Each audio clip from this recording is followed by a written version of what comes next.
الحمد لله نحمده ونستعينه ونستغفره ونعوذ بالله من شرور أنفسنا ومن سيئات أعمالنا من يهده الله فلا مضل له ومن يضلل فلا هادي له وأشهد أن لا إله إلا الله وحده لا شريك له وأشهد أن محمدًا عبده ورسوله أرسله بالحق بشيرًا ونذيرًا وداعيًا إلى الله بإذنه وسراجًا منيرًا صلى الله تعالى عليه وعلى آله وأصحابه وأتباعه وأشياعه وأنصاره وأهل بيته أجمعين وسلم تسليما كثيرا أما بعد فقد قال الله تعالى في القرآن المجيد فأعوذ بالله السميع العليم من الشيطان الرجيم بسم الله الرحمن الرحيم قل هل يستوي الذين يعلمون والذين لا يعلمون وقال النبي الأمين صلى الله عليه وسلم عن أبي ذر قال لي رسول الله صلى الله عليه وسلم اتق الله حيثما كنت واتبع السيئة الحسنة تمحوها وخالق الناس بخلق حسن আলহামদুলিল্লাহ, সমস্ত স্তুতি সমস্ত প্রশংসা সে আল্লাহ তাআলার জন্য, যিনি আমাদেরকে আজকের এই পবিত্র দিনে, এই বৃষ্টিস্নাত দিনে তার পবিত্র গৃহে মেহমান হিসেবে কয়েকজনকে কবুল করেছেন। সেই আল্লাহর প্রতি আমরা কৃতজ্ঞতা জ্ঞাপন করি আলহামদুলিল্লাহ।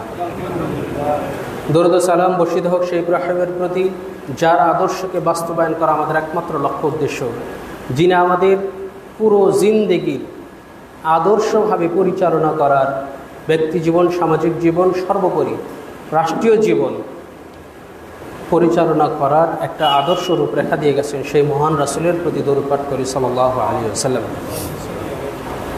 সম্মানিত উপস্থিতি, আজকের আলোচ্য বিষয় আহলুল হাদিসদের রাজনৈতিক দর্শন। বর্তমান প্রেক্ষাপটে যেহেতু রাজনীতি নিয়ে অনেক কথা চলছে,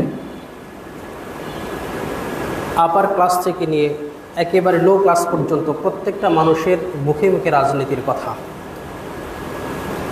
যিনি রাজনীতিবিদ তিনি রাজনীতি নিয়ে পর্যালোচনা করছেন, যিনি রাজনীতির রও বোঝেন না তিনিও রাজনীতি নিয়ে কথা বলছেন, যিনি অশিক্ষিত মানুষ তিনিও আমেরিকান রাজনীতি নিয়ে কথা বলছেন, যিনি শিক্ষিত মানুষ তিনিও আমেরিকান রাজনীতি, বাংলাদেশের রাজনীতি নিয়ে কথা বলছেন। এর মধ্যে আমরা আহলুল হাদিসরা অনেক সময় দ্বিধাদ্বন্দ্বে ভুগে যাই, আসলে আহলুল হাদিসদের রাজনৈতিক দর্শন কি? এটা আমাদের অনেকের কাছে স্পষ্ট নয়, অথবা আমরা অনেকেই জানি বুঝি, তারপরেও দেখা যাচ্ছে বড় বড় আলেমদের মত এবং বক্তব্য শুনে অনেক সময় আমরা সিদ্ধান্তহীনতায় ভুগি। যদিও এই আহলুল হাদিসদের রাজনৈতিক দর্শনের সাথে অনেক ইতিহাস জড়িত, সুতরাং আজকের এক খুতবাতে আহলুল হাদিসের রাজনৈতিক দর্শনের ব্যাপারে খুতবা দিয়ে শেষ করা অসম্ভব। আগামী মাসে ইনশাল্লাহ প্রথম জুমাতেও এই আহলুল হাদিসদের রাজনৈতিক দর্শন পর্ব 2 নিয়ে আলোচনা করব। আজকে সংক্ষিপ্ত সময়ে কিছু রাজনৈতিক দর্শন নিয়ে আলোচনা করার প্রয়াস পাবো বলে আশা রাখি ইনশাআল্লাহ তাআলা। প্রথমত, রাজনীতি আমরা কার কাছ থেকে শিখব? ইসলামী ইলম ইসলামী জ্ঞানের উৎস কয়টা? 5টা। ইসলামী জ্ঞান বা ইসলামী জ্ঞানের উৎস কয়টা? 5টা। একটা হচ্ছে কোরআন, দ্বিতীয়টা হচ্ছে হাদিস, তৃতীয়টা হচ্ছে ফিকহ আল ইসলামিয়া, তৃতীয় হচ্ছে আত-তারিখ, ইতিহাস, এবং 5 নাম্বার হচ্ছে আল-লুগা আল আরবিয়া, আরবি ভাষা। কারণ কোরআন আরবি, হাদিস আরবি, পৃথিবীর অসংখ্য কিতাব রচিত হয়েছে আরবি ভাষায়। 4 ইমামের তারা যতগুলো মাসালা ফতোয়া লিখেছেন, বই লিখেছেন, ইমাম বুখারী, নাসাঈ, তিরমিজি, আবু দাউদ থেকে শুরু করে, ইবনুল মুবারক থেকে শুরু করে, তাবিঈনে আযম থেকে শুরু করে, মুতাকাদ্দিমিন থেকে মুতাআখিরিনের যত উলামায়ে কেরাম আছেন, অধিকাংশ কেউ অনারব ছিলেন, তারপরেও তারা আরবিতে বই লিখেছেন। তার মানে ইসলাম সম্পর্কে যদি একটা মানুষ জ্ঞান অর্জন করতে চায়, পরিপূর্ণভাবে আলিম হতে চায়, তার জন্য আরবি ভাষা জানা আবশ্যক। তেমনিভাবে কেউ যদি রাজনীতির জ্ঞান অর্জন করতে চায়, তার জন্যও আরবি ভাষা জানা আবশ্যক, তারিখ, ইতিহাস জানা আবশ্যক, ফিকহ জানা আবশ্যক, এবং কোরআন হাদিস সম্পর্কেও তার জ্ঞান থাকা উচিত যদি সে ইসলামী রাজনীতি বা আহলুল হাদিসের রাজনীতি সম্পর্কে জানতে চায়। প্রথমত আমরা রাসূল সাল্লাল্লাহু আলাইহি ওয়াসাল্লাম এর নবুয়তের জিন্দেগির পর তার রাজনীতির একটা রূপরেখা আমরা যদি সামারাইজ করি, তাহলে আমরা দেখব রাসূল সাল্লাল্লাহু আলাইহি ওয়াসাল্লাম প্রথম মাক্কি জীবনে তিনি অনেক কষ্টে দিনাতিপাত করেছেন, তাই না? আলী ইয়াসির তার সামনে, রাসূল সাল্লাল্লাহু আলাইহি ওয়াসাল্লামের সামনে এবং কতিপয় সাহাবীর সামনে ইয়াসিরের পরিবারকে কত নির্যাতন করা হয়েছে। তার মা সুমাইয়া রাদিয়াল্লাহু আনহাকে উপরে আবু জাহেল বুকের উপরে পা দিয়ে নিচে মরুর তপ্ত বালুর উপরে তার লজ্জাস্থানে বল্লম মেরে তাকে হত্যা করেছেন। নিজের সন্তানের সামনে পিতামাতাকে হত্যা করেছেন। রাসূল সাল্লাল্লাহু আলাইহি ওয়াসাল্লাম বলেছেন, ইসবির আলা ইয়াসির, হে ইয়াসিরের পরিবার, ধৈর্য ধারণ করো, ইন্না মাওইদাকুমুল জান্নাহ, তোমাদের প্রতিশ্রুতি হচ্ছে জান্নাত। সুবহানাল্লাহ। আবার রাসূল কি করেছেন? রাসূল সাল্লাল্লাহু আলাইহি ওয়াসাল্লাম আল্লাহর নির্দেশে কাফিররা যখন তাকে হত্যা করার জন্য উদ্যত হলো, তাকে 16 বার হত্যার চেষ্টা করা হয়েছে, তাকেই যে হত্যার চেষ্টা করা হলো, রাসূল সাল্লাল্লাহু আলাইহি ওয়াসাল্লাম তখন কোথায় বের হলেন? হিজরতে বের হলেন। মুসলমানদের যারা ছিলেন তাদের অত্যাচার সহ্য করতে না পেরে রাসূল তাদেরকে হিজরতে পাঠিয়ে দিলেন, মদিনায় পাঠিয়ে দিলেন। এরপরে রাসূল সাল্লাল্লাহু আলাইহি ওয়াসাল্লাম আবু বকর রাদিয়াল্লাহু আনহুকে নিয়ে তিনিও হিজরত করলেন। কার নির্দেশে? আল্লাহর নির্দেশে। তিনি তার জীবনকে রক্ষা করে, কাফেররা তাকে হত্যা করতে আসতো, আলী রাদিয়াল্লাহু আনহু তার বিছানায় শুয়ে গিয়েছিলেন, তিনি বের হয়ে চলে গেছেন এবং গুহাতে তিনি 3 দিন আশ্রয় নিয়েছিলেন, এটা আমরা জানি। এই যে মাক্কি জীবন, তার দাওয়াতি জীবন, তিনি চেষ্টা করেছেন কিভাবে মানুষকে আল্লাহর দিকে নিয়ে আসা যায়, মানুষের ব্যক্তি জীবনে, তার পারিবারিক জীবনে, তার সামাজিক জীবনে, তার রাষ্ট্রীয় জীবনে তাওহীদ প্রতিষ্ঠা করা যায়। রাসূল শুধু দাওয়াত দিয়ে গেছেন, দাওয়াতের বিনিময়ে তিনি নির্যাতন সহ্য করে গেছেন। এর আগেই মদিনাতেই রাসূল সাল্লাল্লাহু আলাইহি ওয়াসাল্লাম মুসআব বিন উমাইর রাদিয়াল্লাহু আনহুকে পাঠিয়ে দিয়েছিলেন। মদিনার যেহেতু পরিবেশ উর্বর ছিল, ভালো ছিল, মদিনার মানুষজনের মেজাজ শান্ত ছিল, ভালো ছিল, তাদের মধ্যে ইসলামী দাওয়াত দিয়ে ওখানে একটা ইসলামী পরিবেশ তৈরির জন্য রাসূল সাল্লাল্লাহু আলাইহি ওয়াসাল্লাম আগেই সাহাবীকে পাঠিয়ে দিয়েছিলেন, মুসআব বিন উমাইর রাদিয়াল্লাহু আনহু। তিনি গিয়ে ওখানে সাহাবীদের মধ্যে ইসলাম প্রচার করেন এবং হিজরতের একটা পরিবেশ তৈরি করে ফেলেন। তখন মদিনাবাসী যখন জানলো এইরকম মুহাম্মদ এসেছে, তার দিন এইরকম এত চমৎকার, তখন তারা রাসূল সাল্লাল্লাহু আলাইহি ওয়াসাল্লামের জন্য তারা তখন অপেক্ষা করতে থাকলেন, তিনি কখন আসবেন। ওখানে তিনি দাওয়াত দিয়ে পরিবেশ তৈরি করলেন, এখানে রাসূল সাল্লাল্লাহু আলাইহি ওয়াসাল্লাম নির্যাতন সহ্য করছেন।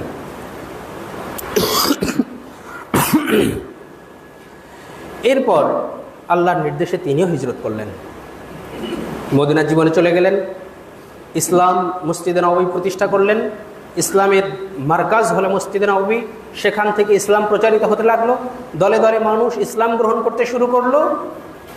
এরপরে দাওয়াতি কাজে বাধা আসলো, যখন মুসলমানদের শক্তি সামর্থ্য হলো, যখন বাধা আসলো তখন তারা প্রতিহত করলেন, যার ফলে ঘটেছে তাবুক যুদ্ধ, যার ফলে ঘটেছে উহুদ যুদ্ধ, বদর যুদ্ধ, খন্দক যুদ্ধ।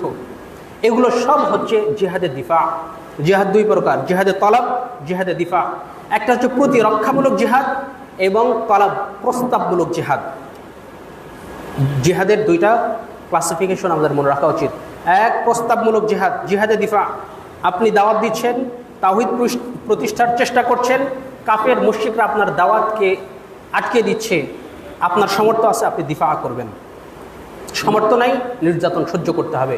সামর্থ্য আছে, দিফা করতে হবে, জিহাদ করতে হবে, রক্ত দিতে হবে। আগে আক্রমণ করা যাবে না। এরপরে যখন রাসূল সাল্লাল্লাহু আলাইহি সাল্লাম মাদানী জীবনের দাওয়াতি কার্যক্রম শেষ করে মাক্কি জীবনে আসলেন, এরপর মক্কা যখন বিজয় হলো, হুকুমত যখন কায়েম হলো, তখন এসেছে দাওয়াত জিহাদে তলব। অর্থাৎ তিনি কোনো শাসককে, কাফের শাসককে চিঠি পাঠিয়েছেন, তোমরা ইসলাম গ্রহণ করো, আল্লাহর নবীকে মানো, তাহলে তোমরা মুক্তি পাবে, নিরাপদ হবে, তোমাদের জানমাল আমাদের কাছে নিরাপদ থাকবে।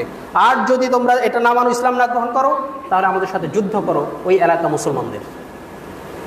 কারণ পুরো বিশ্ব কাদের? মুসলিমদের। পুরো বিশ্ব কাদের? মুসলিমদের। তার মানে রাসূল সাল্লাল্লাহু আলাইহি সাল্লামের জীবন থেকে দুইটা জিনিস পাওয়া যায়, এক দাওয়াত এবং জিহাদ। দাওয়াত দিয়েছেন, দাওয়াত যখন বাধাগ্রস্ত হয়েছে জিহাদ করেছেন। জিহাদ করেছেন প্রতিরক্ষামূলক জিহাদ, যখন তিনি রাষ্ট্র কায়েম এখন হয়নি, প্রতিরক্ষামূলক জিহাদ। যখন রাষ্ট্র কায়েম হয়েছে তখন প্রস্তাবনামূলক জিহাদ। এইবার রাসূল সাল্লাল্লাহু আলাইহি সাল্লাম যখন মারা গেলেন, 632 খ্রিস্টাব্দ থেকে যখন খোলাফায়ে রাশিদার খেলাফত শুরু হলো, সেখান থেকে নিয়ে একেবারে 750 খ্রিস্টাব্দ পর্যন্ত ইসলামী খেলাফত, খোলাফায়ে রাশিদার যে বিস্তৃতি ছিল। তারপরে আসলো উমাইয়া খেলাফত, এরপরে আসলো হচ্ছে আব্বাসীয় খেলাফত, এরপরে মাঝখানে ইরানে হয়েছে খাওয়ারিজম সাম্রাজ্য, এরপরে মিশরে হয়েছে আইয়ুবী সালতানাত, এরপরে 1258 সালে যখন আব্বাসীয় খেলাফত ধ্বংস হয়ে গেল, তারপরে তুরস্কে শুরু হয়েছে সেলজুক সাম্রাজ্য থেকে শুরু হয়েছে ওসমানীয় সাম্রাজ্য, অটোমান সাম্রাজ্য বা ওসমানীয় খেলাফত। 1258 থেকে নিয়ে 1924 সাল পর্যন্ত ওসমানীয় খেলাফত টিকে ছিল। এত দূর রাসূলের যুগ থেকে, খোলাফায়ে রাশিদার যুগ থেকে প্রত্যেকের এই খেলাফতি জিন্দেগি মুসলমানরা পার করেছে, এবং সেখানকার অধিকাংশ সিস্টেম এটাই ছিল, দাওয়াত এবং জিহাদ। যখন ওসমানীয় খেলাফতের মধ্যে সৌদির কিছু অঞ্চল ওসমানীয় খেলাফতের অধীনে ছিল, এবং যখন সৌদির কিছু অঞ্চল শিরক বেদাতে যখন লিপ্ত হয়ে গেল, এবার আমরা আসি মুহাম্মদ ইবনে আব্দুল ওয়াহাব রাহিমাহুল্লাহ আন-নাজদি, তার রাজনৈতিক দর্শনকে, তাকে আহলুল হাদিসরা আকীদার ইমাম হিসেবে তার গ্রহণ করে থাকেন। সৌদি রাষ্ট্র যখন, সৌদি আরবের বিভিন্ন অঞ্চল যখন শিরক এবং বেদাতে যখন লিপ্ত হয়ে গেল, যখন মাজার পূজার সাথে তারা লিপ্ত হয়ে গেল, তখন মুহাম্মদ ইবনে আব্দুল ওয়াহাব রাহিমাহুল্লাহ তিনি দাওয়াত দেওয়া শুরু করলেন, বই লেখা শুরু করলেন, আকীদার বই লিখলেন, দাওয়াত দেওয়া শুরু করলেন। এইবার সুন্নিরা খেপে গেল, যারা শিরক বেদাত করেন তারা খেপে গেল। কারণ যারা শিরক বেদাতে লিপ্ত আছেন তারা তো ইহুদি নাসারাদের সংস্কৃতিকে গ্রহণ করেছেন, ধর্মীয় সংস্কৃতি বলেন এবং সাংস্কৃতিক সংস্কৃতি বলেন, যাবতীয় সংস্কৃতি, তাদের বৈষয়িক সংস্কৃতি এবং ধর্মীয় সংস্কৃতির মধ্যে ইহুদি নাসারাদের একটা বড় প্রভাব বিস্তার ছিল। মুহাম্মদ ইবনে আব্দুল ওয়াহাব রাহিমাহুল্লাহ 1500 শতকের সালের দিকে তিনি আন্দোলন শুরু করে দিলেন, শিরক বিদআত চলবে না, উঁচু কবরকে ভেঙে ফেলতে হবে, মাজার ভেঙে ফেলতে হবে। প্রথমে দাওয়াত দিলেন, দাওয়াত যখন বাধাগ্রস্ত হলো তখন সশস্ত্র জিহাদ শুরু করে দিলেন, এবং ফলশ্রুতিতে 1832 খ্রিস্টাব্দে সৌদি তাওহীদ রাষ্ট্র হিসেবে প্রতিষ্ঠিত হলো। ফালিল্লাহিল হামদ। এরপরে যদি আমরা ভারত উপমহাদেশের দিকে দেখি, আহলুল হাদিসদের পথিকৃত এবং আহলে হাদিস সমাজ এবং হানাফি সমাজের মধ্যে সমাদৃত, সমানভাবে সমাদৃত শাহ ওলিউল্লাহ মুহাদ্দিস দেহলভী রাহিমাহুল্লাহ, তার একটা চমৎকার ব্যাখ্যা গ্রন্থ এবং বিশ্বব্যাপী যেটা গ্রহণযোগ্য কিতাব হুজ্জাতুল্লাহিল বালিগা। তিনিও ভারত উপমহাদেশের সর্বপ্রথম সিন্ধুতে বিজয়ী বেশে ক্ষমতার আসনে বসেছেন মুসলমানরা 712 খ্রিস্টাব্দে মোহাম্মদ বিন কাসিমের মাধ্যমে। এরপরে ব্যাপকভাবে 1027 সাল থেকে নিয়ে একেবারে 1557 সাল পর্যন্ত, পলাশীর যুদ্ধ পর্যন্ত পুরো ভারতবর্ষ শাসন করেছে মুসলমানেরা। অর্থাৎ মুসলমানদের এই প্রায় 1000 বৎসরের রাজত্বর পরে মুসলমানদের রাজত্বের অবসান ঘটে 1757 সালে পলাশী যুদ্ধে পরাজয়ের মাধ্যমে। তাহলে ভারত উপমহাদেশ এটা কাদের মুলকিয়াত? মুসলমানদের মুলকিয়াত। আজকে তারা হয়তো বা 1947 সাল থেকে নিয়ে আজ পর্যন্ত মাত্র 78 বা এত বছর বয়সে যদি হিন্দুরা দাবি করতে পারে এই ভারত হিন্দুদের, মুসলমানরা 1000 বছর সেখানে শাসন করার পরেও সেটা কেন মুসলমানদের নয়? অর্থাৎ ভারত উপমহাদেশের মুলকিয়াত ছিল মূলত মুসলমানদের। কিন্তু 1557 সালে যখন পলাশীর যুদ্ধে 1757 সালে যখন পলাশীর যুদ্ধে মুসলমানরা পরাজিত হয়, তখন এখানে জেকে বসে ব্রিটিশেরা। অর্থাৎ তারা কিন্তু 1600 শতকেই এই ভারত উপমহাদেশে চলে এসেছিল। মুর্শিদাবাদ, এই বাংলার অঞ্চলগুলো যে সুবেদাররা যারা শাসন করতেন, মুঘল সম্রাটরা যারা শাসন করতেন, তাদের এই ব্রিটিশদেরকে কিন্তু এই বাংলাতেও স্থান দেওয়া হয়নি, মুর্শিদাবাদেও স্থান দেওয়া হয়নি। তারা স্থান নিয়েছিল কলকাতায়, তাদেরকে স্থান দিয়েছিল হিন্দুরা। কারণ হিন্দুরা মনে করত মুঘল সাম্রাজ্য আমাদের উপরে এত বছর ধরে নির্যাতন করে আসছে, অর্থাৎ হিন্দু সাম্রাজ্যকে তারা বাদ দিয়ে ধ্বংস করে দিয়ে ইসলামী খেলাফত কায়েম করেছিল, ইসলামী হুকুমত কায়েম করেছিল। এটা হিন্দুদের সহ্য হয়নি। ফলে তারা ব্রিটিশদের আগমনকে তারা আশীর্বাদ মনে করেছে। এই যে ব্রিটিশদেরকে তারা স্থান দিল, আস্তে আস্তে তারা বাণিজ্যিক রূপে আস্তে আস্তে তারা এই ভারত উপমহাদেশকে তারা দখল করার পায়তারা করে এবং 1757 সালে 3000 সৈন্য নিয়ে বিপক্ষে সিরাজউদ্দৌলার প্রায় 50,000 সৈন্যর বিপক্ষে তারা মাত্র 3000 সৈন্য নিয়ে বিজয় লাভ করে। এটা মুসলমানদের গাদ্দারি ছিল। ওই ঐতিহাসিক হান্টার বলেন, যদি মুসলমানরা শুধু লাঠি সোটা নিয়েও বের হতো, তারা সিরাজউদ্দৌলার পরাজয় নিজের চোখে দেখেছে, তার ঘর থেকে বের হয়নি। যদি তারা লাঠি সোটা নিয়েও বের হতো, তাও ব্রিটিশরা লেজ গুটিয়ে পালিয়ে যেত। কিন্তু মুসলমানরা তাদের পরাজয় নিজের চোখে দেখেছে, বসে থেকে দেখেছে। ফলশ্রুতিতে তাদের কাঁধে জেকে বসেছে 190 বছরের দাসত্ব। এই যে যখন দাসত্বের জীবন মুসলমানদের কাছে চলে আসলো 1757 সালে, ওই দিকে ওসমানিয়া খেলাফত কিন্তু এখনো প্রতিষ্ঠিত আছে, কিন্তু এখানে ওসমানিয়া খেলাফত তেমন কিছুই করতে পারেনি। ওই দিকে মুহাম্মদ আব্দুল ওয়াহাব রাহিমাহুল্লাহ তিনি তার আন্দোলনকে চালিয়ে গেলেন এবং তার যত অনুসারী ছিল তারাও সেই আন্দোলনে যোগ দিলেন। আন্দোলন সেটা চলমান। 1832 খ্রিস্টাব্দে যে সৌদি রাষ্ট্র কায়েম হলো, পরবর্তীতে 1800 শতকের দিকে 1700 শতকের দিকে শাহুল্লাহ মুহাদ্দিস দেহলভী রাহিমাহুল্লাহ তিনি হুজ্জাতুল্লাহিল বালিগা লেখেন এবং তিনি ছিলেন হযরত ওমর রাদিয়াল্লাহু আনহু এর 31তম অধস্তন পুরুষ এবং তার ছোট ছেলে শাহ ইসমাইল শহীদ রাহিমাহুল্লাহ তিনি সৈয়দ আহমদ বেরলভীর হাতে বায়াত গ্রহণ করেন, করে জিহাদ আন্দোলনের ডাক দেন। জিহাদ আন্দোলনের দুইটা পদ্ধতি ছিল। এক, প্রথমত মুসলমানদের মধ্যে, মুসলমানরা যেহেতু 1000 বছর ধরে এই বাংলাতে বা ভারত উপমহাদেশে হিন্দু মুসলিম একসাথে তারা বসবাস করছে, মুসলমানদের মধ্যে ইসলামী সংস্কৃতির পুরোটাই ধ্বংসের দিকে চলে গিয়েছিল এবং শিরক বেদাত ব্যাপকভাবে ছড়িয়ে পড়েছিল। যেহেতু অধিকাংশ বাংলার মুঘল সম্রাটরা ছিল শিয়া মতবাদের কারণে তাদের শাইখদের মাধ্যমে ইসলামের মাধ্যমে অনেক শিয়াইজমের আকীদা এবং ইহুদি নাসারাদের সংস্কৃতি, হিন্দু সংস্কৃতি মুসলমানদের মধ্যে চলে আসে।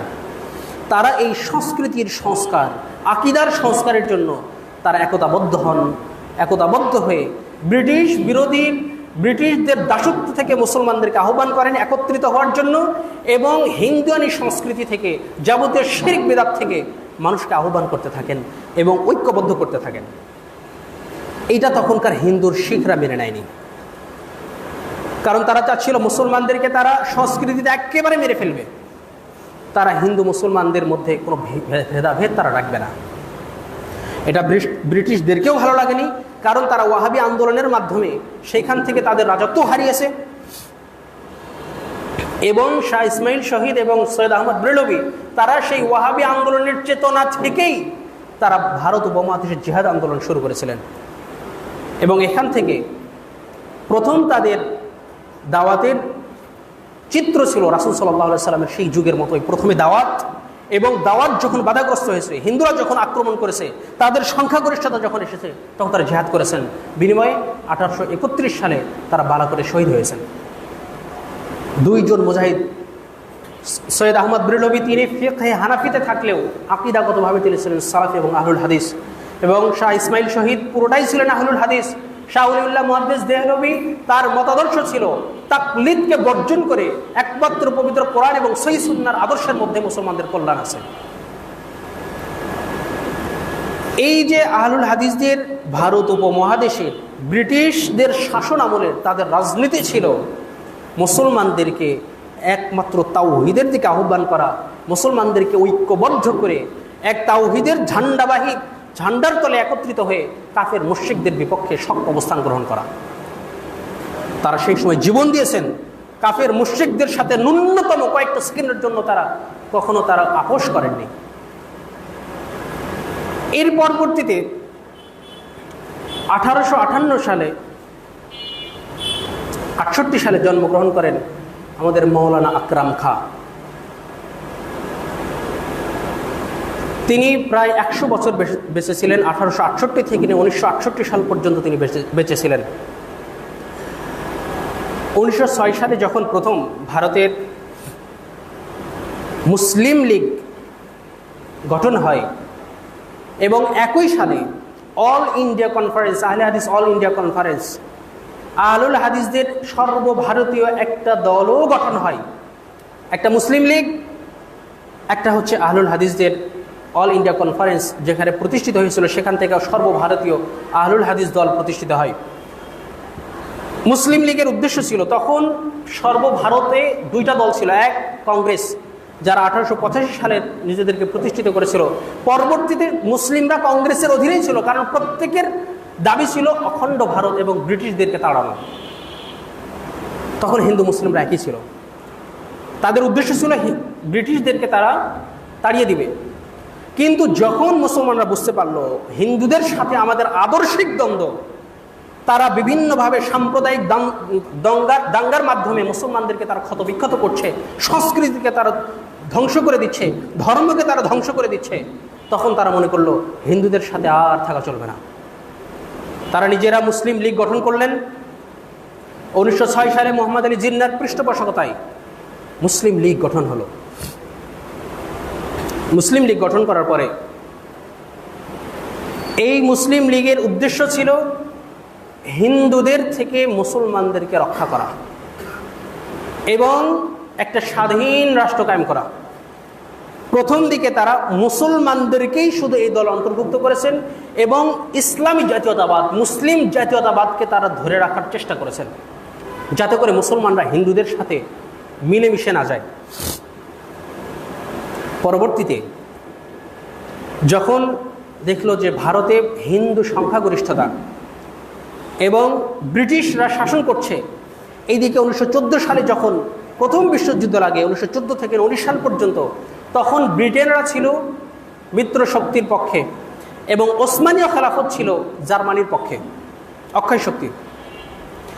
যার কারণে জার্মানি যখন হেরে যায়, পরাজয় বরণ করে, তখন ওসমানীয় খেলাফত অনেকটা ধ্বংসের পথে চলে যায়, ক্ষতিগ্রস্ত হয় অনেক। এবং ব্রিটিশরা তখন তারাও ক্ষতিগ্রস্ত হয়, কিন্তু তারা বিজয় লাভ করে এবং তাদের আর্থিকভাবে অনেক তারা ক্ষয়ক্ষতিগ্রস্ত সম্পন্ন হয়। পরে যখন মুসলমানরা বুঝতে পারে যে ব্রিটিশরা এই ভারতে আর থাকবে না, তারা চলে যাবে, তখন তারা ভেবে নেয় তাহলে এটাই সুযোগ, মুসলমানরা আলাদা রাষ্ট্র গঠন করবে, হিন্দুদেরকে আলাদা করে দিয়ে মুসলমানরা আলাদাভাবে একটা স্বাধীন রাষ্ট্র গঠন করে তারা সেখানে থেকে যাবে, হিন্দুদের সাথে তারা কোনো সম্পর্ক রাখবে না। এটা হচ্ছে মুসলিম লীগের চাওয়া। পক্ষান্তরে কংগ্রেসের চাওয়া হচ্ছে ভারত অখণ্ড থাকবে এবং মুসলমানও অখণ্ড থাকবে, বরং হিন্দু মুসলিম একত্রে বসবাস করে ভারত অখণ্ড থাকবে। এটা হচ্ছে কংগ্রেসের চাওয়া, এবং তার মধ্যে অনেক মুসলমান ওলামায়ে কেরামও সেখানে যুক্ত ছিলেন।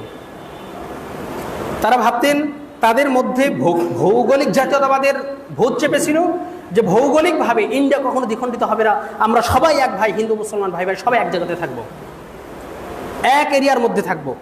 কিন্তু মুসলিম লীগ চাচ্ছিলেন না, হিন্দুদের সাথে আমাদের কোনো সম্পর্ক নেই, আমরা মুসলমানরা আলাদাভাবে থাকবো, হিন্দুদের সাথে আমাদের কোনো সম্পর্ক নেই। কারণ মুসলমানরা জানতো যদি হিন্দুদের সাথে একত্রে থাকা যায় তাহলে হিন্দুরা মুসলমানদেরকে তাদের দাসে পরিণত করবে।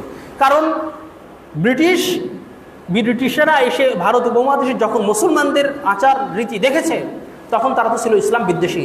তখন রাষ্ট্রীয় বিভিন্ন পদে, পুলিশের বিভিন্ন পদে, সেনাবাহিনীর বিভিন্ন পদে, অফিসের বিভিন্ন পদে, উচ্চ উচ্চ পদে তারা হিন্দুদেরকে নিয়োগ দেয়। আমাদেরকে ব্রিটিশরা কি শিখিয়েছে? ইংলিশের দরখাস্ত রাখা, কেরানি পদে কিভাবে চাকরি পাবো, এরপরে সামান্য সামান্য এখানে দারোগার চাকরি কিভাবে পাবো, দারোয়ানের চাকরি কিভাবে অ্যাপ্লিকেশন করতে হয়, ইংলিশ আমরা এগুলো শিখি। মুসলমানদেরকে বোঝানো হয়েছে তারা হচ্ছে নিচু জাতি, তারা সবসময় দাসত্বের বেড়ি কাঁধে করে নিয়ে তারা বোঝা বহন করে তারা চলবে সারা জীবন।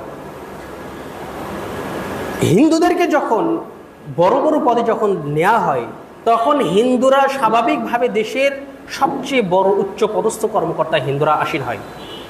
ফলে মুসলমানরা যে ক্ষমতায় যাবে সেটা মুসলমানদের জন্য খুবই কঠিন ছিল। এবং যদি মুসলিম এবং হিন্দু এক জায়গায় থাকে তখন হিন্দুরা মুসলমানদের উপরে অবশ্যই জুলুম করবে এবং তাদেরকে দাসে পরিণত করবে, কারণ তারা সংখ্যাগরিষ্ঠ। এবং তখন ভারত উপমহাদেশে প্রায় 30% মুসলমান ছিল, এবং মোহাম্মদ আলী জিন্নাহ তখন বললেন এত সংখ্যাগরিষ্ঠ 30% কখনোই সংখ্যা লঘু নয়, সুতরাং আমরা আলাদা রাষ্ট্র চাইতেই পারি। তারা আলাদা রাষ্ট্র চাইলেন। মুসলিম লীগের 1940 সালে 27তম অধিবেশন 3রা মার্চ লাহোরে মোহাম্মদ আলী জিন্নাহ একটা ভাষণ দিলেন, এবং সেই ভাষণে তারা প্রায় 60,000 মুসলিমদের নেতৃত্ব স্থানীয় ব্যক্তিরা তারা এখানে একত্রিত হয়েছিলেন, এবং সেখানে সাংগঠনিকভাবে এই প্রস্তাব মঞ্জুর হয় যে আমরা ভারত থেকে আলাদা রাষ্ট্র গঠন করব, মুসলিম রাষ্ট্র গঠন করব, ভারতের সাথে আমরা থাকব না। এবং মৌলানা আকরাম খাঁ, যাকে আহলুল হাদিসদের পথিকৃত বলা হয় বাংলাদেশের, এবং বাংলাদেশের সাংবাদিকের জনক বলা হয়, তিনিও এই মুসলিম লীগের সদস্য ছিলেন এবং সক্রিয় কর্মী ছিলেন।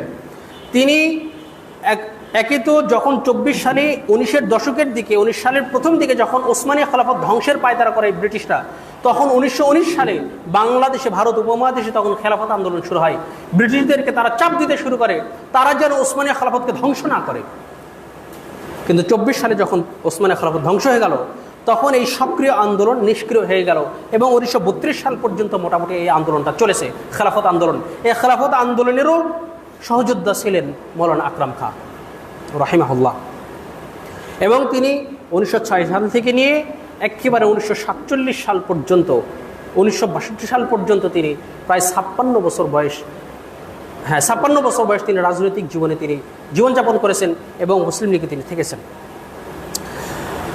যখন মুসলমানরা এই প্রস্তাব গ্রহণ করে এবং মোহাম্মদ আলী জিন্নাহ কাছে তখন ব্রিটিশরা যখন আবার দ্বিতীয় বিশ্বযুদ্ধ লাগে 39 সালে, তখন ব্রিটিশরা প্রস্তাব দেয় মুসলমানদেরকে, তোমরা যদি মুসলমানদের আমাদের সাথে যুদ্ধ করো, মিত্রশক্তি হয়ে যুদ্ধ করো জার্মানির বিপক্ষে, তাহলে হয়তোবা আমরা বিষয়টা ভেবে দেখব। শিওরিটি দেয়নি। এবং হিন্দুদের কাছে একই প্রস্তাব দেয়, কিন্তু হিন্দুরা বলে আমাদের একটাই প্রস্তাব, ভারত দ্বিখণ্ডিত হবে না, সবাই হিন্দু মুসলিম এক জায়গাতে থাকবে। মোহাম্মদ আলী জিন্নাহ তিনি প্রথমে রাজি হয়েছিলেন যে যুদ্ধ আমরা যদি করা লাগে করব, তারপরেও মুসলিম রাষ্ট্রকে আলাদা করব। কিন্তু যখন তিনি হতাশ হলেন তখন তিনি ঘোষণা দিলেন মুসলমানরা আর যুদ্ধ করবে না, একটা চাপ প্রয়োগ করার তিনি চেষ্টা করলেন। পরবর্তীতে যখন এই যে মুসলিম এবং হিন্দুরা যখন দাঙ্গা লেগে গেল, সাম্প্রদায়িক দাঙ্গা যখন লেগে গেল, এটা শুধুমাত্র ব্রিটিশরা আমাদেরকে ভেঙে দিয়ে গেছে, ব্যাপারটা শুধু এইরকমও নয়, বরং মুসলমানরা চেয়েছে আলাদা রাষ্ট্র করতে, হিন্দুরা চেয়েছে একত্রিত করতে। অথচ যখন হিন্দুরা একত্রিত করতে চেয়েছে, প্রথমে 1900 শতকের প্রথম দিকে যখন বঙ্গভঙ্গ হয়, অর্থাৎ বাংলা যারা শুধু বাঙালি, বাংলা ভাষাভাষী, তাদেরকে নিয়ে যখন ইন্ডিয়া থেকে যখন আলাদা করার চিন্তা ভাবনা করা হয়, তখন কিন্তু হিন্দুরা এর বিপক্ষে ব্যাপকভাবে তারা আন্দোলন করেছে। যার কারণে তখনকার যারা নেতা ছিলেন, যারা বাংলা মুসলিমকে এবং বাঙালিদেরকে একত্রিত করে একটা আলাদা রাষ্ট্র গঠন করতে চেয়েছিলেন, সেই স্বপ্ন কিন্তু তাদের পূরণ হয়নি হিন্দুদের কারণে। এবং রবীন্দ্রনাথ ঠাকুর এর পিছনে অনেক বড় ভূমিকা পালন করেছেন। ঢাকা বিশ্ববিদ্যালয় প্রতিষ্ঠার বিপক্ষে তার হাতের লেখনী ছিল অনেক ক্ষুরধার। অথচ সেই আমরা অধম মুসলিম জাতি, তার সেই নোংরা সেই কবিতাকে আমরা আমাদের জাতীয় কবিতা হিসেবে গ্রহণ করেছি। আলিয়াদুবিল্লাহ। বরং তিনি এটা লিখেছিলেন বঙ্গভঙ্গের বিপক্ষে। এই যে হিন্দুদের কারণে বঙ্গভঙ্গ হইল না, আবার 39 সালে যখন দ্বিতীয় বিশ্বযুদ্ধ শুরু হলো, এরপরে যখন 47 সাল আসলো, 47 সালে তখন মুসলমানদের কাছে ব্রিটিশরা কয়েকটা প্রস্তাব রাখলেন। এক, ভারত এবং পাকিস্তান আলাদা হবে, তারা স্বাধীনভাবে থাকতে পারবে। দুই, কিছু দেশকে তারা স্বাধীনতা দিলেন যে এই দেশগুলো চাইলে ভারতের সাথে যুক্ত হতে পারে, চাইলে পাকিস্তানের সাথেও যুক্ত হতে পারে, চাইলে তারা স্বাধীন থাকতে পারে। এক, হায়দ্রাবাদ, কাশ্মীর এবং জুনাগড়, এই তিনটা প্রদেশ তারা কিন্তু স্বাধীনভাবেই থাকার তখন চিন্তা ভাবনা করলেন। তারা ভারতের সাথেও ছিলেন না, পাকিস্তানের সাথেও তারা তখন যোগ দেয়নি। এই যে 47 সালে যখন পাকিস্তানকে আলাদা করে দেওয়া হলো এবং ভারত যখন আলাদা হয়ে গেল, তারপরে কিছুদিন পরে এক বছর পর থেকেই ভারতেরা তখন হায়দ্রাবাদ দখল করা শুরু করলো, কয়েক লক্ষ মুসলমানকে হত্যা করে, এবং জুনাগড়ও তারা দখল করে নিল। এরপরে চোখ দিল কাশ্মীরের দিকে। কাশ্মীরের প্রায় কয়েক % তারা সেখানে দখল করে নিয়েছে। এটা হচ্ছে ভারতের চরিত্র। এবং এই সময় মুসলমানদের রাজনৈতিক অবস্থা, বিশেষ করে আহলুল হাদিসদের রাজনৈতিক অবস্থা কী ছিল? যখন ব্রিটিশরাও মুসলমানদের উপরে, হিন্দুদের উপরে যখন শাসন করেছে, তখনও আহলুল হাদিসদের রাজনৈতিক দর্শন ছিল মানুষদের মধ্যে ইসলামী ভাবধারা এবং ইসলামী জনমত তৈরি করা। ইসলামী জনমত তৈরি করে তাদের মধ্যে তাওহীদ প্রতিষ্ঠা করে এরপরে পাশ্চাত্যপন্থী যেই সংস্কৃতি আছে এগুলোর বিরুদ্ধাচারণ করে তারা তাদের বিপক্ষে লড়াই করতে চেয়েছিলেন। দুই ধরনের মানুষ নির্যাতিত হয়েছেন।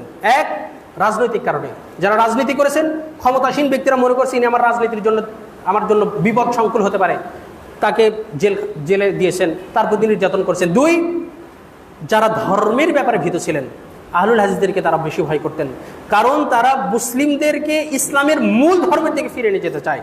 তারা সরাসরিভাবে ক্ষমতার রাজনীতি না করেও তারা নির্যাতিত হয়েছেন, তারা শাহাদত বরণ করতে হয়েছে তাদেরকে। সুতরাং ওই সময়, এবং মাওলানা আকরাম খাঁ রহিমাহুল্লাহ, তিনিও, তারও রাজনৈতিক দর্শন ছিল, তখনকার রাজনৈতিক দর্শন ছিল ইসলামী জাতীয়তাবাদ হিসেবে, অর্থাৎ হিন্দু জাতীয়তাবাদ থেকে বের হয়ে মুসলমানদেরকে আলাদাভাবে বিজয় লাভ করানো। এবং আজকের যে রাজনীতি, এটা কিসের রাজনীতি? আজকে মুসলমানদের বিপক্ষে মুসলমানের রাজনীতি, এবং আমাদের উপজীব্য হচ্ছে পাশ্চাত্যপন্থী গণতন্ত্র। এবং আমরা আহলুল হাদিসরা অনেকে মাওলানা আকরাম খাঁর ওই রাজনৈতিক দর্শন দিয়ে আমরা নিজেদেরকে এই গণতন্ত্রপন্থী রাজনীতিতে জড়ানোর চেষ্টা করতে চাই। মাওলানা আব্দুল্লাহ আল কাফি আল কুরাইশি, তিনি 1950 সালে, তার জন্ম 1900 সালে এবং তিনি মারা গেছেন 1960 সালের দিকে। তিনি 1950 সালে তরজুমানুল হাদিস একটি পত্রিকা প্রকাশ করেন, কয়েক বছর এটা চলে, এবং সেখানকার প্রথম এবং দ্বিতীয় বার যখন তিনি পত্রিকা ছাপাই, সেখানে তিনি গণতন্ত্রের বিপক্ষে ব্যাপকভাবে সমালোচনা করেছেন, এবং তিনি নিজেও গণতান্ত্রিক রাজনীতি থেকে মুক্ত ছিলেন। বাংলাদেশেও তখন পাবনার বাঁশবাজারে তখন আহলুল হাদিসের মূল ঘাঁটি ছিল, এটা ছিল পশ্চিমবঙ্গের, এটা একটা অধীনে ছিল। এইভাবে আহলুল হাদিসরা তাদের রাজনৈতিক দর্শনকে টিকে রেখেছেন। তখনও প্রায় 1947 সালের আগ পর্যন্ত আহলুল হাদিসদের প্রায় ভারত এবং পাকিস্তান মিলে 8-9টা সংগঠন ছিল এবং শাখা ছিল, যারা নিয়মিতভাবে মুসলমানদের মধ্যে সংস্কৃতিতে মুসলমানদেরকে এগিয়ে নিয়ে আসা, মুসলমানদের মধ্যে যাবতীয় শিরক এবং কুফরের বিপক্ষে তাদেরকে সোচ্চার করার আন্দোলন তারা করে গেছেন। এবং আমরা তিতুমিরের কথা জানি। তিতুমির, তিনি 1827 সালে তিনি হজে যান। হজে গিয়ে যখন মোহাম্মদ ইবনে আব্দুল ওয়াহাব রাহিমাহুল্লাহ ওয়াহাবি আন্দোলন থেকে অনুপ্রাণিত হয়ে তিনি তার নিজ এলাকায় ফিরে সেখানেও হিন্দু যখন দেখলেন যে মুসলমানেরাও হিন্দুদের মতো ধুতি পড়ছে, মুসলমানরাও হিন্দুদের মতো কপালে টিকলি দিচ্ছে, মুসলমানদের সংস্কৃতি হিন্দুর, মুসলমানদের পোশাক হিন্দুর, মুসলমানদের ধর্মীয় সংস্কৃতি হিন্দুদের মতো হয়ে গেছে, তখন তিনি মুসলমানদেরকে হিন্দু সংস্কৃতি থেকে বের হয়ে আসার দাওয়াত দিলেন। তখন তিনি জুমা প্রতিষ্ঠিত করলেন এবং মুসলমানদেরকে তাওহীদের দাওয়াত দিলেন, 5 ওয়াক্ত সালাতের দাওয়াত দিলেন। হিন্দুরা খেপে গেল এবং খ্রিস্টানরাও যখন খেপে গেল ব্রিটিশরা, তখন তাকে আক্রমণ করলেন। বিনিময়ে তিনি 1831 সালে তিনি সেখানে মারা যান, শাহাদত বরণ করেন সালাতরত অবস্থাতেই। এবং হাজী মোহাম্মদ শরীয়তুল্লাহ তিনি 1799 সালে হজে যান, গিয়ে 20 বছর সেখানে থাকেন এবং ওয়াহাবি আন্দোলনের চেতনায় উদ্বুদ্ধ হয়ে তিনিও ফিরে আসেন। মাদারীপুর থেকে শুরু করে ওইদিকে কয়েকটা অঞ্চলে তিনি দাওয়াতি কাজ পরিচালনা করেন এবং মুসলমানদেরকে হিন্দু সংস্কৃতি থেকে তাওহীদের দিকে দাওয়াত দিয়েছেন এবং ক্ষমতা দখলের রাজনীতিতে তিনিও যাননি। তারা চেয়েছেন মানুষদের আকীদাকে সংশোধন করে সংখ্যাগরিষ্ঠ যখন হয়ে যাবে, তখন কাফির মুশরিকরা যখন আক্রমণ করবে, তখন জিহাদের জন্য নিজেদেরকে প্রস্তুত করতে হবে। সুতরাং এগুলো ছিল মূলত ওয়াহাবি আন্দোলন বা আহলুল হাদিসদের মৌলিক চেতনাগত যে আন্দোলন ছিল, সেখান থেকে তারা উদ্বুদ্ধ হয়ে আমাদের এই বাংলার মধ্যে তারা বিভিন্নভাবে নিজেরা আন্দোলন করেছেন, তাওহীদ প্রতিষ্ঠার তারা চেষ্টা করেছেন, ক্ষমতার সাথে তারা লড়াই করেননি। এবং 1947 সালের ভারত বিভাজনের মৌলিক চেতনা ছিল ইসলাম, কিন্তু তখনকার মুসলমানরা শুধু শাসন করার জন্যই মুসলমান রাষ্ট্র চেয়েছেন, হিন্দুদের সাথে দাঙ্গা এড়ানোর জন্যই শাসন চেয়েছেন, কিন্তু তারা ইসলামী খেলাফত প্রতিষ্ঠা করেননি। সুতরাং ওই তখন থেকে যদি খেলাফতের দাওয়াত দেওয়া যেত মুসলমানদের মধ্যে, তখন থেকে যদি খেলাফতের চেতনা মুসলমানদের মধ্যে ঢোকানো যেত, বাঙালি মুসলমানদের মধ্যে যদি তখন থেকে খেলাফতের চেতনা ঢোকানো যেত, তাহলে মুসলমানরা আজকে হয়তো খেলাফতের সেই উপকারিতা বুঝতে পারতেন। 1940 সালে জামাত ইসলাম প্রতিষ্ঠিত হয়, তখন থেকেই তাদের সাথে লিয়াজুর ভিত্তি করে তারা প্রতিষ্ঠিত হয়ে আসছে। তখন থেকে যদি তারা শুধুমাত্র তাদের সাথে মিলিত হয়ে ইসলামী খেলাফত প্রতিষ্ঠার দাওয়াত না দিয়ে যদি স্বতন্ত্র থেকে মুসলমানদেরকে ইসলামী খেলাফতের দিকে উজ্জীবিত করত এবং মুসলমানদের সংখ্যাগরিষ্ঠতা বাড়ানোর দিকে যদি ইসলামী খেলাফতের প্রতি উজ্জীবিত করত, তাহলে আজকে 100 বছরে 75 বছরে হয়তোবা মুসলমানরা এখন খেলাফতের মর্যাদা বুঝতে পারতেন। এই 24শে জুলাই হয়তোবা খেলাফত প্রতিষ্ঠা হয়ে যেতে পারত, 71-এর সেই স্বাধীনতার সময় হয়তোবা খেলাফত প্রতিষ্ঠিত হয়ে যেতে পারত, কিন্তু তখনকার দাওয়াত তারা তখনই হার মেনে নিয়েছিলেন। 24 সালের খেলাফত ধ্বংস, 32 সালে তাদের মানসিকভাবে তারা হেরে গেছেন যে আর খেলাফত এইভাবে প্রতিষ্ঠিত হবে না, তাদের সাথে যোগ না দিয়ে আর খেলাফত প্রতিষ্ঠিত হবে না, শাসন ক্ষমতায় না গেলে আর খেলাফত প্রতিষ্ঠিত হবে না। অথচ বাংলাদেশের আমাদের যে চেতনা, আহলুল হাদিসদের মৌলিক চেতনা হচ্ছে পাশ্চাত্যপন্থী যত রেনেসাঁ আছে, পাশ্চাত্যপন্থী যত তন্ত্র আছে, রাষ্ট্রীয় দর্শন আছে, প্রত্যেকের বিপক্ষে শক্ত অবস্থান গ্রহণ করে তাদের বিরুদ্ধাচারণ করে ইসলামী খেলাফতের দিকে মুসলমানদেরকে এগিয়ে নিয়ে যাওয়া, তাদের সাথে 1 মিনিটের জন্য কোনো আপোষ করে নয়। কারণ ক্ষমতায় যাওয়ার পরে খেলাফত প্রতিষ্ঠা করা খুবই কঠিন। এই বাংলাদেশ শুধু মার্কিন যুক্তরাষ্ট্রের আগ্রাসনে কবলিত নয়। এই বাংলাদেশ মার্কিন যুক্তরাষ্ট্রের আগ্রাসন আছে, রাশিয়ার আগ্রাসন আছে, চায়না আগ্রাসন আছে, ভারতীয় আগ্রাসন আছে, চতুর্দিক থেকে বেষ্টন করে আছে। এই অবস্থাতে বাঙালি মুসলমানদেরকে চেতনা পরিবর্তন না করে গণতন্ত্রের মাধ্যমে ক্ষমতায় গিয়ে ইসলামী খেলাফত আদৌ সম্ভব নয়। শুধুমাত্র নিজের আদর্শ এবং স্বকীয়তাকে বিকিয়ে দেওয়া ছাড়া বাঙালি মুসলমানদের কোনোই গত্যন্তর নাই যদি তারা এইভাবে ক্ষমতায় যেতে চায়। সুতরাং প্রত্যেকটা মুসলমানের খেলাফত প্রতিষ্ঠার জন্য একত্রিত হওয়া দরকার, এমন একটা ছায়াতলে আসা দরকার, পবিত্র কোরআন এবং সহিহ হাদিসের ছায়াতলে এসে খেলাফত প্রতিষ্ঠার চেষ্টা করা দরকার, ঐক্যবদ্ধ হওয়া দরকার। গণতন্ত্রের বিপক্ষে স্লোগান চলবে, গণতন্ত্রই নিপাত যাক, ইসলামী খেলাফত এখানে প্রতিষ্ঠিত হোক। সুতরাং আমাদের গণতন্ত্রে যখন অনুসারী হয়ে যায়, মানুষ মানুষের ইবাদত করে। কিভাবে ইবাদত করে? গণতন্ত্রের মৌলিক চেতনা, গণতন্ত্রের অবকাঠামো যদি আমরা দেখি, তাহলে দেখব আমাদের রাষ্ট্র পরিচালনার জন্য কয়টা বিভাগ আছে? 3টা বিভাগ, আইন বিভাগ, কার্যনির্বাহী বিভাগ এবং বিচার বিভাগ। আইন বিভাগে কারা থাকেন? আইন বিভাগ তারা যারা আইনকে প্রণয়ন করেন, আইন বানান, রাষ্ট্র কোন নিয়মে চলবে, রাষ্ট্রে কার কি বিচার হবে, তারা আইন প্রণয়ন করেন, আইন প্রণেতা। এরা কারা? এরা আমার আপনার মতো এবং আমাদের চেয়ে নিচু শ্রেণীর যারা মূর্খ মানুষ আছে তারা ওই নর্তকী আইন মন্ত্রণালয়ের তিনি আইন পরিচালনা করবেন মুসলমানদের উপরে, যার ন্যূনতম শিক্ষাগত যোগ্যতা নেই, যার ন্যূনতম ইসলামী জ্ঞান নেই, তারা মূর্খরা সংসদের মাধ্যমে তারা আইন প্রণেতা হচ্ছে, অর্থাৎ মূর্খরা আইন বানাচ্ছে। 100টা বিসিএস ক্যাডার যাকে ভোট দিবেন এবং আরেক পক্ষকে যদি 100টা অশিক্ষিত মানুষ কোনো শিক্ষাই নাই 101টা যদি তিনি ভোট পেয়ে যান তাহলে তিনি নেতা হয়ে যাচ্ছেন। এবং তিনি গিয়ে যখন নিয়ম বানাচ্ছেন তখন নিয়মটা আদতে কারা বানালো? মূর্খ মানুষেরা। অর্থাৎ মূর্খদের মাধ্যমে, অশিক্ষিত মানুষদের মাধ্যমে, অধিকাংশ অশিক্ষিত মানুষদের মাধ্যমে আইন তৈরি হচ্ছে। আইন বিভাগে যারা থাকেন তারা হচ্ছে সংসদে যারা পরিচালনা করেন, সাংসদেরা আইন প্রণয়ন করেন, আইন লেখেন, তারা বাংলাদেশের আইন লেখেন। আপনি বলুন একজন মূর্খ মানুষ যখন বিচারকের সাথে কথা বলে সে কি কথা বলবে? যখন আর্মির মেজর জেনারেলদের সাথে তারা কথা বলবেন আইন বিষয়ে, বাংলাদেশের মঙ্গল বিষয়ে, তারা কি কথা বলবেন মূর্খ মানুষেরা? অথচ তারা আইন প্রণয়ন করেন। এবার নির্বাহ করেন কারা? কার্যনির্বাহী বিভাগ হচ্ছে যারা প্রধানমন্ত্রী, যারা রাষ্ট্রপতি, তারা হচ্ছে আইন বিভাগের প্রধান। অর্থাৎ এই আইন বিভাগের প্রধান যারা হবেন তাদেরও মূর্খ হওয়ার সুযোগ আছে। বিগত একটা দলের যিনি জননেত্রী ছিলেন আমরা জানি, তিনিও হয়তো বা 8 পাস বা ম্যাট্রিক পাস পর্যন্ত, ম্যাট্রিক ফেল পর্যন্ত আছেন। তারা তাদের মতো শিক্ষাগত যোগ্যতা নিয়েও কিন্তু প্রধানমন্ত্রী হচ্ছেন। এবং এদের আইন অনুযায়ী বিচার করবে কারা?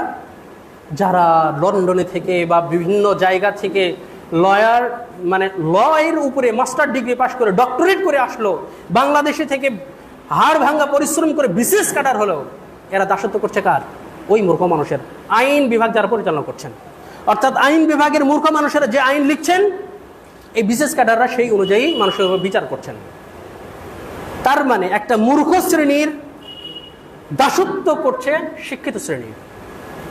ডোনাল্ড ট্রাম্পের চেয়ে কি শিক্ষিত মানুষ আমেরিকায় নেই? আমেরিকার যে বড় বড় বিশ্ববিদ্যালয়গুলো আছে, অক্সফোর্ড বিশ্ববিদ্যালয় থেকে শুরু করে, ক্যামব্রিজ বিশ্ববিদ্যালয় থেকে শুরু করে, প্রদেশের বিশ্ববিদ্যালয় থেকে শুরু করে, সেখানে রাষ্ট্রীয় দর্শন পড়ানোর মতো ভার্সিটির শিক্ষক নাই। কই, তারা তো রাজনীতিতে নাই, তারা রাজনীতি বোঝেন না। বাংলাদেশের ঢাকা বিশ্ববিদ্যালয়ে যে যারা রাষ্ট্রীয় দর্শন পড়ান, যারা যে শিক্ষকেরা, ভার্সিটির শিক্ষকেরা, সেটার উপরে ডক্টরেট ডিগ্রি করলেন, তারা রাজনীতিবিদ না। রাজনীতিবিদ কারা? যাদের টাকা আছে, যাদের জনপ্রিয়তা আছে, যারা মূর্খ মানুষ। সুতরাং এই তন্ত্রের মাধ্যমে কিভাবে মুসলমানদের শান্তি আসতে পারে? আমরা বাঙালি জাতি, আমরা মুসলমান জাতি, আজ পর্যন্ত এই জিনিসটা আমরা বুঝতে পারলাম না। সুতরাং আমরা ফ্যাসিবাদের বিপক্ষে যুদ্ধ করছি, আমরা অন্যায়ের বিপক্ষে কণ্ঠস্বর উচ্চ করছি, কিন্তু ঘুরে ঘুরে ওই গণতন্ত্রের মধ্যেই আমরা আছি। আমরা এটা বুঝলাম না, এতদিন পর্যন্ত গণতন্ত্রের চর্চা করেও গণতন্ত্রের মাধ্যমে মুসলমানরা কখনোই শান্তি পায়নি। এটা শুধু ক্ষমতা বদলের আন্দোলন, এটা শুধু ক্ষমতা পাওয়ার আন্দোলন। ক্ষমতার জন্য প্রত্যেকেই মনে করছে আমি দেশে গিয়ে কল্যাণ করব, প্রত্যেকেই মনে করছে আমি দেশে গিয়ে খুব শান্তি প্রতিষ্ঠা করব, অথচ ক্ষমতা পাওয়ার আগেই দেশে অশান্তি সৃষ্টি করছে সে। আর আমাদের আহলুল হাদিসরা অনেকেই তারা ঢালাওভাবে বলে দিচ্ছেন গণতন্ত্রের কিছুটা জায়েজ, সেটা নিয়ে অন্তত ক্ষমতায় যেতে হবে। আলে আয়াদু বিল্লাহ। আমি যদি বলি রাসূল সাল্লাল্লাহু আলাইহি সাল্লাম যে বলেছেন, এটা বলে আমি শেষ করে দিচ্ছি। রাসূল সাল্লাল্লাহু আলাইহি সাল্লাম যে বলেছেন কুল্লু মুসকিরিন হারাম, প্রত্যেকটা মস্তিষ্ক বিকৃতিকারী বস্তুই হচ্ছে হারাম, তাই না? মস্তিষ্কের যে জিনিস বিকৃতি আনে সেটা কি? হারাম। সিগারেট খেলে কি মস্তিষ্ক বিকৃতি আসে? সিগারেট একবার খেলে বা একটা টান দিলে কি কলিজা বা বিষের চেয়েও বেশি ক্ষতি হয়? বিষের চেয়ে বেশি ক্ষতি হয় না। বিষ খেলে মানুষ সাথে সাথে মারা যায়। একজন মানুষ যদি 1 বছর ধরে সিগারেট খায় এবং পরে যদি 3 মাস তিনি যদি সিগারেট বাদ দেন, বা 1 মাস, 2 মাস, 3 মাস, 4 মাস, 6 মাস যদি সিগারেট বাদ দেন, তাহলে তার হৃদয় বা তার বক্ষের মধ্যে যে ব্যাধিগুলো চলে তার সেগুলো স্বাভাবিক হয়ে যায়। এই যে সিগারেট কেন হারাম বলে?